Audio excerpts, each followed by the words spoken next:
오늘 말씀의 제목은 바랄 수 없는 중에 바라게 하십니다 라는 말씀의 제목입니다. 아브라함을 보면 아브라함은 처음부터 믿음이 좋았을까요? 그렇지 않습니다. 아브라함을 보면 아브라함도 나랑 그렇게 다르지 않구나 라고 생각이 됩니다.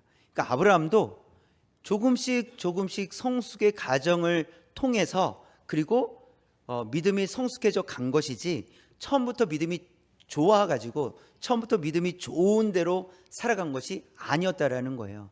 그러할 때 아브라함이 믿음의 조상이잖아요. 그렇죠? 믿음의 조상인데 믿음의 조상이라고 했을 때 아브라함이 처음부터 믿음이 좋아서 믿음의 조상이라고 한 것이 아니라 결국은 그 믿음이 조금씩 자라나서 하나님의 말씀대로 또 주님께서 말씀하시는 대로 순종하며 살아가는 그 아브라함을 향해서 믿음의 조상이다 이렇게 말씀하신 거라는 거예요. 창세기 12장에서 보면 아브라함은 한 번도 가보지 않은 길을 떠나는 모습을 보여줍니다. 그러니까 고향을 떠나서 가나안 땅으로 가게 되거든요. 근데 가나안 땅에 도착했어요. 근데 그때 기근이 듭니다. 그때 그 약속의 땅을 떠나 애굽으로 또 가게 되는 그런 연약함을 아브라함은 또 보여줘요. 또 14장에서 보면 목숨을 걸고 조카 롯을 구해옵니다. 근데 그 조카 롯을 구해왔는데 구해온 가장 결정적인 이유는 무엇이었냐면 롯이 나의 상속자가 될 거다라는 생각 때문이었어요. 그래서 목숨을 걸고 구해왔는데 그 롯이 어떻게 됩니까? 롯이 아브라함을 떠나가게 돼요. 그러니까 롯이 떠나가니까 아브라함은 또 실망하는 모습을 보여주고 있어요. 그러니까 아브라함도 연약한 사람이구나, 연약한 사람이 맞구나라는 거예요. 아브라함도 사람이고 아브라함이 사람이었기 때문에 우리가 느끼고 있는 감정, 실망, 또 우리는 때로는 믿음으로 살아가지만 그렇지 못할 때가 있잖아요. 그런 모습을 아브라함도 가지고 있구나라는 것을 보여주고 있다라는 거예요. 그러나 그런 아브라함을 하나님께서 계속해서 이끌고 가시다는 것을 성경이 우리에게 가르쳐 주고 있습니다. 아브라함은 분명히 연약한 모습이 있는데 그럼에도 불구하고 하나님께서 그 아브라함을 계속해서 믿음의 조상으로 믿음으로 살아갈 수 있도록 이끌고 가신다는 거예요. 그렇다는 것은 아브라함이 가진 능력 때문에 믿음의 조상이 된 것이 아니라 하나님께서 베풀어 주신 은혜 때문에 믿음의 조상이 되었다라는 것을 볼 수 있습니다. 그렇다면 하나님은 아브라함을 어떤 방식으로 이끌어 가실까? 오늘 말씀을 통해서 한번 살펴보도록 하겠습니다. 볼까요? 첫 번째, 시작. 바랄 수 없는 중에 믿게 하십니다. 이것이 하나님의 방법이라는 거예요. 바랄 수 없는데, 불가능한데, 이건 이루어질 수 없어 라는 상황인데, 그런데 이룰 수 있도록 하시는 분이 하나님이십니다 라는 것을 믿게 한다는 거예요. 믿음으로 나가게 한다는 거예요.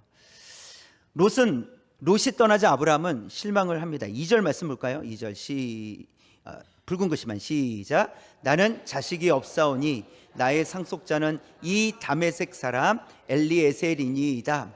네, 지금 롯이 있었다가 떠나가게 됐어요.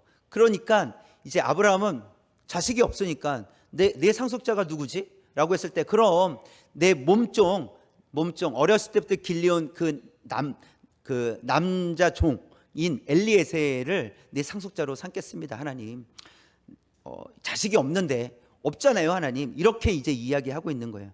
그런데 이 2절의 말씀은 1절에서 먼저 하나님께서 말씀하신 게 있어요. 말씀에 대한 반응으로서 이 2절을 지금 아브라함은 고백하고 있는데 1절 한번 보겠습니다.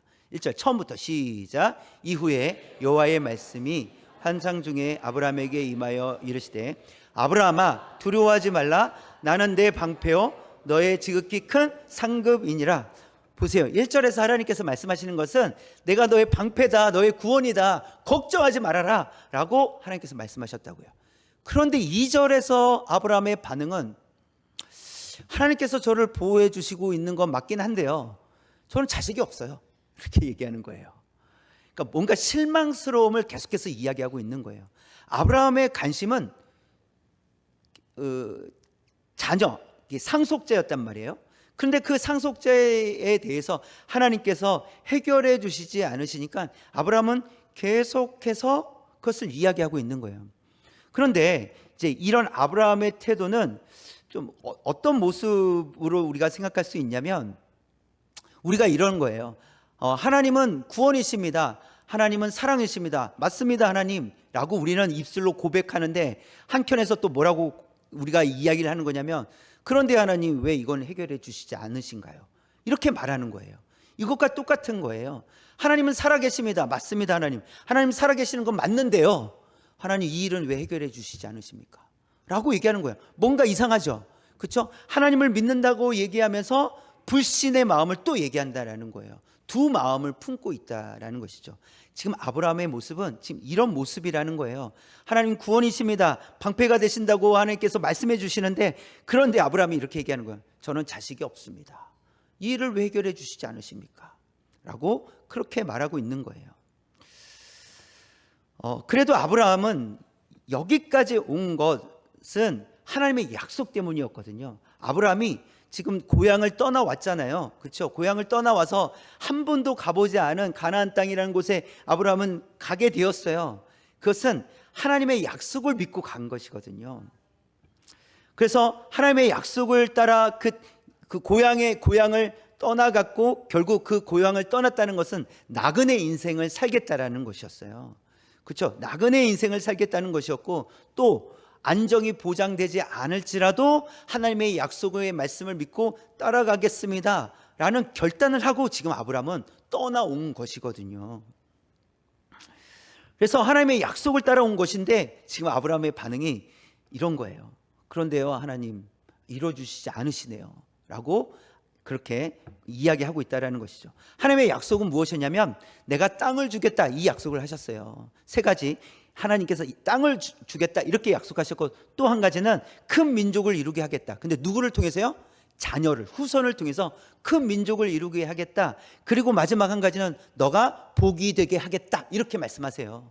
땅도 주고 후손도 주고 복도 주겠다, 이렇게 말씀하셨기 때문에 아브라함은 이 약속의 말씀을 붙들고 고향을 떠나서 안전을 포기하고 아브라함은 떠나온 거예요. 나름 애썼다고요. 나름 힘쓰고 있다고요.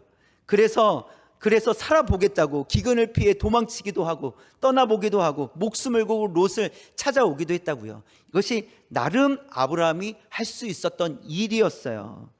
자, 그런데 그렇게 하나님의 약속의 말씀을 믿고 열심히 살아왔는데 또다시 희망이 보이지 않는 거예요. 왜냐하면 롯이 떠나버렸거든요. 롯을 기대하고 있었는데, 자식이 없기 때문에 롯을 기도하고 있었는데 롯이 떠나버렸어요. 그래서 2절에서 아브라함은 하나님 저에게 무엇을 주시려 하십니까? 저에게 대체 무엇을 주시려고요? 아들도 없는데 자식도 없는데 대체 뭘 주신다는 겁니까? 이건 지금 신뢰하겠다는 거예요? 신뢰하지 않겠다라는 거예요? 신뢰하지 못하겠다라는 그런 의미예요. 저에게 무엇을 주겠다고 하시는 겁니까? 아들도 안 주셨으면서 무엇을 주시려고 하십니까? 이렇게 이야기하고 있는 것이죠. 아브라함은 아마도 두려웠을 거예요. 겁이 났을 거예요. 왜냐하면 고향을 떠나왔잖아요.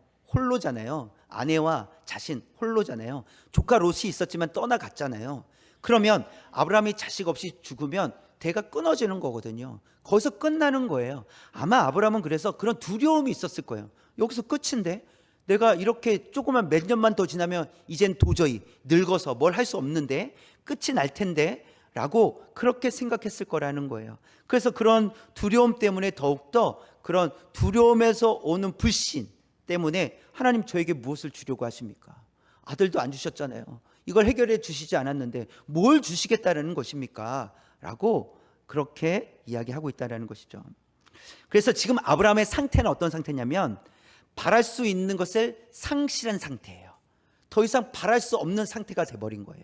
불가능합니다. 불가능한 일입니다. 차라리 내 몸종 이 엘리에셀이라도 제 상속자가 되게 해주십시오 라고 그렇게 이야기하고 있는 거예요. 뭔가 체념한 듯 포기한 듯 그렇게 반응하고 있는 아브라함의 모습을 보고 있다라는 것이죠. 자, 그때 하나님께서 다시 말씀하세요. 그 아브라함에게, 그렇게 말하고 있는 아브라함에게 하나님께서 다시 말씀하세요. 내 몸에서 날 자가 상속자다, 이렇게 말씀하시는데 4절에 있는 말씀 볼까요? 4절 처음부터 시작. 여호와의 말씀이 그에게 임하여 이르시되 그 사람이 내 상속자가 아니라 내 몸에서 날 자가 내 상속자가 되리라 하시고 이렇게 말씀하세요. 그러니까 엘리에셀이 아니다. 그리고 내 몸에서 날 자가, 아브라함 너의 몸에서 날 자가 네 상속자가 될 거야 라고 하나님께서 다시 한번 구체적으로 말씀하세요. 그리고 아브라함을 이렇게 불러내세요. 아브라함 잠깐 봐봐, 자 가자, 나랑 갈 데가 있다 하고 딱 하나님께서 아브라함의 딱 어깨를 딱 이렇게 어깨 동무하시고 가자, 내가 보여줄 게 있다, 가자 하면서 밖으로 나갔어요. 그래서 자 하늘을 봐라. 자 하늘, 여러분도 보셔야 돼. 하늘을. 자 하늘을 봐라. 하늘을 봐라. 뭐가 보이니? 불빛이 보입니다. 무슨 불빛? 별빛이 보입니다. 너 별을 한번 세봐라. 하나님, 이 많은 별을 어떻게 셀 수 있습니까? 그렇지, 셀 수 없을 만큼 내가 너에게 후손을 주겠다. 걱정하지 마라 라고 하나님께서 말씀하시는 거였어요. 그래서 셀 수 없을 만큼 번성하게 하겠다 라고 하나님께서 말씀하셨을 때 아브라함이 믿음으로 반응을 하게 됩니다. 6절 한번 볼까요? 6절 시작. 아브라함이 여호와를 믿으니 여호와께서 이를 그의 의로 여기시고, 아브라함이 여호와를 믿으니 라고 했어요. 그런데 아브라함이 여호와를 믿으니 라고 했을 때 이 믿음은 어디로부터 왔을까요? 하나님께로부터 믿음이 왔어요. 이게 하나님의 은혜예요. 무엇이냐면 보세요, 그 믿음은 사실 하나님의 것이라는 거예요. 그런데 그 믿음이 꼭 아브라함인 것처럼, 아브라함이 가지고 있었던 것처럼 하나님께서 말씀하시는 거예요. 하나님께서 다 주시고, 야 그래 너 아브라함 마음에 든다, 그래 너 의롭다, 이렇게 말씀하시는 거예요. 근데 그 믿음을 누가 주셨다고요? 하나님께서 주셨다고요. 그런데 아브라함에게 야 너 믿음 멋진데, 너 멋지다 라고 말씀하시는 거예요. 하나님께서 우리에게 믿음으로 반응하게 하실 때는 하나님께서 우리에게 믿음을 주신 거예요. 근데 하나님은 우리를 향해서 야 그래 너 믿음으로 반응하는구나, 너 멋지다, 내가 기쁘다, 이렇게 하신다는 거예요. 지금 아브라함이 믿음으로 반응하고 있다는 거죠. 이것을 로마서 4장 18절에서 기록을 하고 있어요. 시작. 아브라함이 바랄 수 없는 중에 바라고 믿었으니 이는 내 후손이 이 같으리라 하신 말씀대로 많은 민족의 조상이 되게 하려 하심이라. 보세요, 아브라함이 바랄 수 없는 중에, 불가능하다라는 거예요. 이루어지지 않을 거라고 생각했다라는 거예요. 그런데 그때 바랄 수 있는 믿음을 하나님께서 주셨다라는 거예요. 왜냐하면 하나님께서 이미 결정하셨거든요. 무엇을요? 아래에 있는 붉은 것이 많은 민족의 조상이 되게 하려 하심이라. 이미 아브라함이 조상, 많은 민족의 조상이 될 것을 하나님은 보시면서 말씀하시는 거예요. 이미 이루어진 거예요. 하나님 안에서 이미 이루어진 거예요. 그래서 하나님께서 믿음을 주셔서 불가능하다고 생각하는 그 아브라함의 심정 가운데 믿음을 주셔서 그것을 보게 하신 거라는 거예요. 하나님 믿습니다, 반드시 이루어질 줄 믿습니다 라고 그렇게 아브라함은 고백할 수 있었다라는 것입니다. 사실 아브라함은 방금 전까지 어떤 모습이었어요? 실망한 모습이었어요. 로또 떠나갔지. 하나님 자꾸 저한테 뭐 축복해 주신다고 방패다 말씀을 하시지만 자식도 안 주셨으면서 이러면서 그런 반응이었단 말이에요. 그러나 다시 하나님께서 내가 너의 몸에서 날 후손 주겠다라고 말씀하셨을 때 아브라함은 그것을 믿었다는 거예요. 그 믿음은 아브라함 안에서 생겨난 믿음이 아니라 외부로부터 온 믿음인데, 그 외부라는 것은 하나님께로부터 온 믿음이 이 내면을 변화시켰다라는 거예요. 하나님께서 우리에게 믿음 주실 때 우리는 변화되게 될 줄 믿습니다. 아무것도 보이지 않는 상황 속에서도 보게 하실 줄 믿습니다. 이것은 예를 들어 이런 거예요. 우리가 만약 우리가 컴컴한 아주 빛 한 점 들어오지 않는 동굴 속에 갇혔다고 생각을 해보세요. 그러면 아무것도 보이지 않잖아요. 그러면 쉽게 움직일 수도 없어요. 앞에 뭐가 있는지 보이지 않기 때문에. 빛이 없으면 완전 어둠입니다. 시간이 점점 지나면 어떻게 되겠습니까? 마음이 지쳐갈 거예요. 그리고 살 소망이 난 우리 죽는 거 아닌가? 여기서 끝이 아닌가? 라고 생각하게 될 겁니다. 이게 이제 하루 지나고 이틀 지나고 시간이 며칠이 지났는지도, 밤인지 낮인지도 알지 못하는 그런 상태에 이르게 된다면 이제는 끝나는 거겠구나, 여기서 끝이겠구나 라고 생각하게 될 거라는 거예요. 자, 그때 저 멀리서 빛 한 점이, 아주 작은 빛 한 점이 들어온다고 생각해 보세요. 어떤 마음이 들 것 같습니까? 살았다, 이렇게 살았다. 이야, 빛이다, 살았다. 야, 저기 바깥 세상 아니야? 살았다, 나갈 길이 있다 라고 생각할 거라는 거예요. 여러분, 우리가 어둠 속에 있었다라는 거예요. 아브라함은 아무것도 보이지 않았어요. 아무것도 없어요. 바랄 수 없었다라는 거예요. 나갈 수 없었다라는 거예요. 그런 어둠 속에 있을 때 하나님은 빛을 비춰 주셨어요. 그리고 그 빛을 보며 아브라함은 소망을 품게 된 거예요. 저와 여러분도 마찬가지라는 거예요. 우리도 어둠이 있었어요. 빛이 한 점도 없었어요. 그러나 예수 그리스도는 빛이 우리에게 비춰지셨고 우리가 그 예수님을 바라보며 믿음으로 반응하게 되었다는, 살았다 이렇게 반응하게 되었다라는 거예요. 히브리서 11장 12절 한번 볼까요? 시작. 이러므로 죽은 자와 같은 한 사람으로 말미암아 하늘의 허다한 별과 또 해변의 무수한 모래와 같이 많은 후손이 생육하여. 누구에 대한 이야기예요? 아브라함에 대한 이야기예요. 지금 아브라함에 대해서, 아브라함은 어떤 자와 같았다고요? 죽은 자와 같은 한 사람이었어요. 그러니까 아브라함은 자식을 낳을 수 있는 몸이 아니었다는 거예요. 아브라함뿐만이 아니라 사라도, 아내 사라도 마찬가지였어요. 그러니까 죽은 자와 같다라고 성경은 분명하게 언급하고 있어요. 아, 아브라함은 죽은 것과 같았구나. 바랄 수 있는 게 아니었구나. 할 수 없는 일이었구나. 그런데 그 한 사람으로 말미암아 어떻게 됐어요? 죽은 것 같은 그 아브라함을 통해서 별과 또 해변의 무수한 모래와 같이 많은 후손이 생육하였다. 하나님의 뜻대로 이루어졌다라고 말씀해 주고 있는 거예요. 이것이 아브라함에게서 일어난 일이에요. 지금 아브라함에게 일어난 일이죠. 그래서 아브라함에게 일어난 일은 사실 우리에게도 소망을 품게 하십니다. 아브라함에게 일어났지만 그 하나님께서 이루신, 아브라함에게 이루신 그 하나님의 말씀은 우리에게도 소망을 보게 하신다는 거예요. 로마서 4장 23절 24절 시작. 그에게 의로 여겨졌다 기록된 것은 아브라함만 위한 것이 아니요 24절 의로 여기심을 받을 우리도 위함이니 곧 예수 우리 주를 죽은 자 가운데서 살리신 이를 믿는 자니라. 아브라함만 위한 일이 아니라 아브라함에게 일어난 일은 우리에게도 우리를 위한 일이다라고 말씀해 주시는 거예요. 하나님을 믿는 우리 성도들에게도 위한, 성도들을 위한 것이니 곧 예수 우리 주를 죽은 자 가운데서 살리신 이를 믿는 자니라. 보세요. 아브라함이 죽은 것 같았잖아요. 근데 하나님께서 그 아브라함을 통해서 후손을 주셨잖아요. 그것처럼 예수님은 십자가에서 죽으셨단 말이에요. 그 십자가에서 죽으신 예수님을 누가 살리셨다고요? 하나님께서 살리셨다고요. 그 하나님께서 예수 그리스도를 살리셔서 우리를 의롭게 하신 거잖아요. 그럼 반드시 우리는 어떻게 되는 거예요? 우리도 살아나게 될 거라는 거예요. 하나님께서 하신 그 일로 인해서 우리도 죄와 사망에 사로잡힌 죄인이었습니다.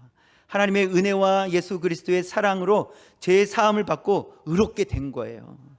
그래서 예수님은 우리의 빛이 되셨고 예수님으로 인하여 바랄 수 없는 소망을 우리가 바라볼 수 있게 되었다라는 사실입니다. 그래서 누구든지 예수님을 인격적으로 만나는 순간 뭐라고 외칠까요? 살았다! 이렇게 외치는 거예요. 살았다! 야, 내가 죽어 있었구나. 죽어 있을 때에는 몰라요, 내가 죽어 있는지. 그런데 예수님을 인격적으로 만나는 순간 살았다! 라고 외치면서 나는 죽어 있었구나 라고 고백하게 된다는 것입니다. 살 소망이 끊어졌던 사람들이 살았다고 외치는 일들이 우리 목양중앙교회 가운데 계속해서 일어나기를 주님의 이름으로 축원합니다. 두 번째 볼까요? 시작. 하나님은 반드시 스스로 언약을 지키시는 분이십니다. 하나님은 반드시 스스로 언약을 지켜가신다는 거예요. 하나님께서 언약을 지켜가신다. 6절에서 보면 하나님은 후손을 주시겠다고 말씀하시고요. 7절에서는 그 후손들이 땅에서 살 수 있도록 땅을 주시겠다 이렇게 약속하세요. 후손도 주시고 땅도 주시겠다. 그러면서 아브라함은 이제 묻는 거예요. 무엇으로 제가 그것을 알 수 있습니까? 라고 이야기하는 거예요. 하나님, 그걸 제가 그냥 듣는 걸로 끝나면 되겠습니까? 뭔가 약속이 있어야 되는 거 아닙니까? 라고 묻습니다. 그래서 9절에서 하나님께서 짐승을 그러면 3년 된 암염소, 3년 된 순염소 이렇게 해서 가져와서 쪼개라 이렇게 말씀하세요. 쪼개라, 쪼개어 놓고 언약하자 이렇게 해요.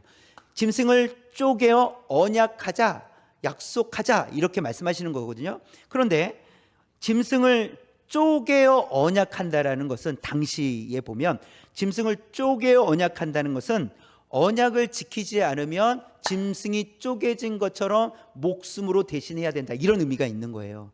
그러니까 반드시 지킨다는 거예요. 이것은 목숨을 걸고 지키는 약속이라는 거예요. 만약 이 약속이 이행되지 않으면 목숨을 내놓아야 됩니다 라는 의미로서 짐승을 쪼갠 거란 말이에요. 자, 그렇다면 하나님께서 지금 어떻게 약속을 지키시겠다는 거예요? 목숨으로 책임지시겠다는 거예요. 목숨을 걸고 책임지시겠다는 거예요. 그런데 이상해요. 하나님은 죽으실 수 있는 분이세요? 하나님은 죽으실 수 없는 분이세요. 하나님은 전능하시고 영원하시고 불변하세요. 그렇기 때문에 하나님은 죽으실 수 없단 말이에요. 그런데 놀라운 것은 그 불가능한 일을 하나님께서 하셨다는 거예요. 어떻게 하셨냐면 삼위일체 되시는 성자 예수님께서 인간의 몸으로 이 땅에 오셔서 우리 죄를 대신하여 십자가에서 죽으셨다라는 거예요. 보세요. 지금 아브라함과 예수님께서 오신 그 간격은 엄청 시간적으로 먼 간격이에요. 그런데 아브라함을 통해서 하나님은 말씀하시는 거예요. 아브라함에게 약속하신 말씀을 통해서 내가 너 끝까지 책임진다. 내가 목숨 걸고 책임진다. 걱정하지 마라 라고 말씀하시는 것이 결국은 예수님께서 이 땅에 오심으로 성취되었다라는 거예요. 이야, 하나님께서 정말 목숨을 걸고 우리를 지키시는구나. 예수님을 이 땅에 보내주셨다라는 거예요. 저와 여러분은 하나님의 목숨을 통해서 얻게 된 생명이라는 것입니다. 이것이 성도라는 거예요. 그래서 성도는 이게 세상 속에서 비교당하면서 무시를 당할지라도 하나님께서 이 성도를 존귀하게 만드셨다는 거예요. 예수 그리스도의 핏값으로 우리를 존귀하게 하셨다라는 거예요. 그렇기 때문에 우리는 믿음으로 살아가는 거예요.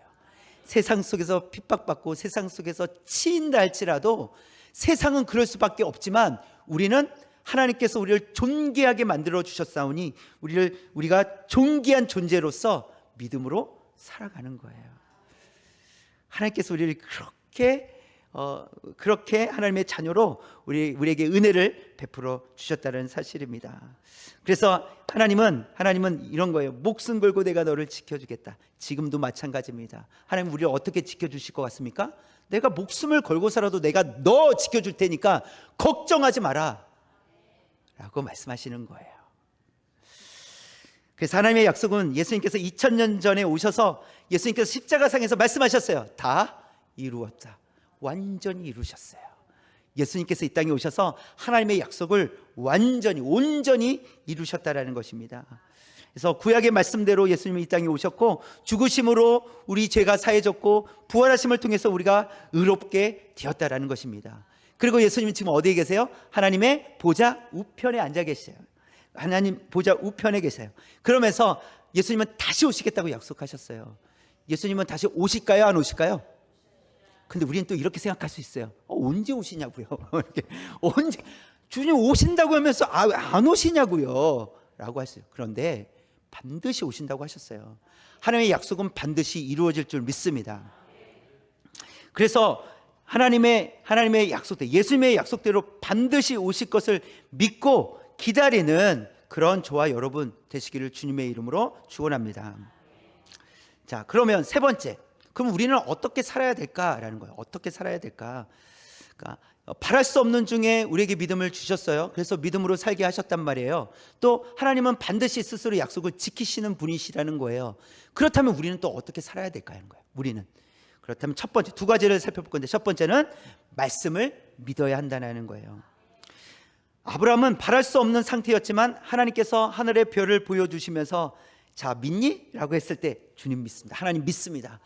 믿었다라는 거예요. 하나님의 말씀을 믿었다는 거예요. 근데 지금 눈에 보입니까? 안 보입니까? 보이지는 않았어요. 후손이 보이진 않았다고요. 아들이 당장 보이지는 않았어요. 그러나 하나님의 말씀을 믿었다라고 말씀하고 계시고, 그리고 말씀대로 이루어졌다라는 거예요. 성경을 읽어보니까 말씀대로 이루어졌다라는 거예요. 그래서 그렇기 때문에 말씀을 우리가 신뢰해야 되는 이유라는 거예요. 하나님 말씀은 반드시 이루어지는군요. 하나님 말씀을 신뢰하겠습니다 라고 고백하며 나가야 된다는 것입니다. 그래서 하나님의 말씀은 반드시 이루어지는데, 예레미야 시대를 보면 예레미야 선지자가 이제 예루살렘이 망하는 모습을 보게 되는, 직접 본 선지자예요. 그때 예레미야 선지자를 통해서 하나님께서 선포하셔서 돌아와라. 그런데 돌아오지 않는 거예요. 그럼 망한다. 결국 망하게 돼요. 그러나 망하게 되지만 예레미야 선지자를 통해서 70년 후에 돌아오게 하겠다, 회복시켜 주겠다라고 말씀하셨고, 실제로 정확하게 70년 후에 1차 포로가 돌아오게 됩니다. 하나님의 말씀대로 이루어 주신다는 거예요. 하나님은 반드시 약속하시는 대로 이루어 주실 줄 믿습니다. 그렇기 때문에 우리가 하나님의 말씀을 믿어야 된다는 거예요. 그 말씀대로 이루어지기 때문에.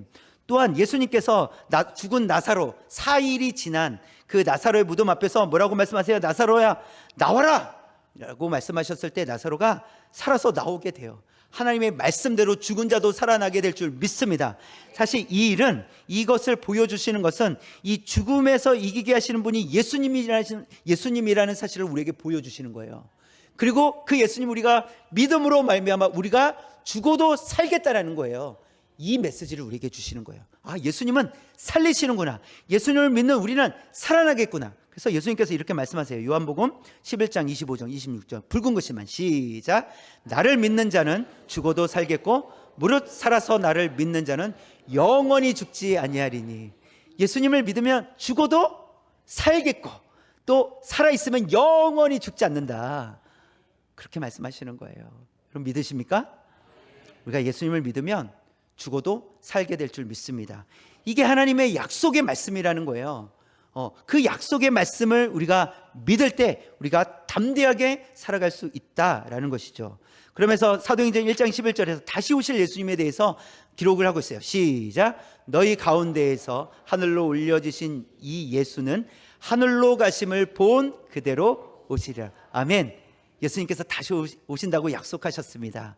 근데 예수님께서 다시 오실 때 누가 알 수 있겠습니까? 우리 모두가 알 수 있는 겁니다. 우리 모두가. 그래서 어디에서 누군가가 예수님 오셨어요 라고 외치잖아요. 그러면 거짓말이라는 거예요. 예수님 오시면 누가 알 수 있어요? 내가 알 수 있어요. 우리가 알 수 있어요. 그렇게 오신다고 약속하셨어요. 그래서 예수님 오시면 내 눈으로, 우리의 눈으로 볼 수 있습니다. 그러니 반드시 오실 예수님 우리가 기다려야 된다는 것이죠. 약속대로 이루어 주실 것을 믿고, 아브라함이 지금 눈으로 당장 후손을 보지 못했지만 이 별처럼 많은 후손, 사실 아브라함이 살아가는 동안에는 그 후손을 다 볼 수 없었어요. 그러나 성경은 기록하고 있단 말이죠. 그래서 그 후손을 보여주신 것처럼 우리의 눈으로, 당장 눈으로 우리가 살아있는 동안에 예수님이 오시지 않을지라도 우리의 생명, 우리의 육신의 생명이 끝난 이후에 예수님이 오시면 우리는 다시 무덤 속에서 살아나서 예수님 앞에 나아가게 될 줄 믿습니다. 다시 부활하여 영원한 하나님 나라에 가게 될 줄 믿습니다. 그때까지 또 우리는 어떻게 살아야 되냐면 우리가 말씀을 믿으며 살아야 되겠고요. 또 한 가지는 무엇이냐면 사탄의 이 유혹을 물리치며 쫓아내며 살아야 된다는 거예요. 11절 말씀 다시 한번 볼까요? 11절 시작. 솔개가 그 사체 위에 내릴 때에는 아브라함이 쫓았더라. 보세요. 지금 하나님은 아브라함과 언약을 맺고 계세요. 그래서 짐승을 반을 쪼개서 언약하자라고 했을 때 아브라함이 이게 솔개들, 그렇죠? 짐승을 쪼개놨으니, 그렇죠? 이 솔개들, 매가 와서 채가 갖고 먹을 수도 있잖아요. 근데 누가 쫓아내요? 아브라함이 쫓아내고 있다는 거야. 하나님께서 쫓아내 주시지 않으시고 아브라함이 쫓아내고 있다는, 이것은 아브라함의 역할이라는 거예요. 아브라함이 해야 될 일이 있다라는 거예요. 이 언약을 지키기 위해서, 하나님의 말씀을 지키기 위해서 아브라함도 해야 될 일이 있었다라는 거예요. 마찬가지로 우리도 하나님의 말씀을 붙들고 살아갈 때 우리가 해야 될 일이 있다라는 거예요. 사단의 유혹을 뿌리칠 수 있어야 된다는 거예요. 악한 길로 가지 않아야 된다는 거예요. 하나님의 말씀만 온전히 순종하며 나아가야 된다는 것이죠. 그러나 한 가지 기억할 것은 솔개가 하나님의 언약을 파괴시킬 수 있겠습니까? 그럴 수는 없다는 거예요. 사단이 하나님께서 언약하신, 하나님께서 우리를 택하신 것을 취소시킬 수는 없다라는 거예요. 그럼에도 불구하고 왜 솔개를 쫓아내야 되고 사단의 유혹을 쫓아내야 되냐면 우리가 이 땅에서 하나님의 자녀로 건강하게 살아가기 위해서라는 거예요. 이미 영원한 하나님 나라 자녀가 되었지만 이 땅에서도 우리가 건강한 자녀답게, 거룩한 백성답게 살아야 될 거 아닙니까? 그러기 위해서 사단의 유혹을 뿌리치라, 쫓아내라 라고 하나님께서 우리에게 말씀하고 계시는 겁니다. 그렇다면 우리는 어떻게 막아낼 수 있을까? 말씀을 통해서 짧게 살펴보면 데살로니가전서 5장 22절 시작. 악은 어떤 모양이라도, 그래서 악은 버리라는 거예요. 악이 있는 곳에 동참하지 말라는 거예요. 악한 말에 동참하지 말라는 거예요. 우리는 좀 이렇게 악한 일에는 좀 소극적이어야 돼요. 그래, 멈춰 있는 거예요. 악한 일이 있으면 딱 멈추는 거예요. 딱 스탑하는 거죠. 그런 소극적인 마음을 보여야 되고, 또 선한 일에는 좀 적극적으로 해야 되는데 데살로니가전서 5장 16절 18절 붉은 글씨 시작. 항상 기뻐하라 쉬지 말고 기도하라 범사에 감사하라. 항상 기뻐하라 쉬지 말고 기도하라 범사에 감사하라. 이건 적극적이어야 되는 거예요. 여긴 소극적이면 안 돼요. 그러니까 하나님을 위한 일에는 적극적으로 반응하라는 거예요.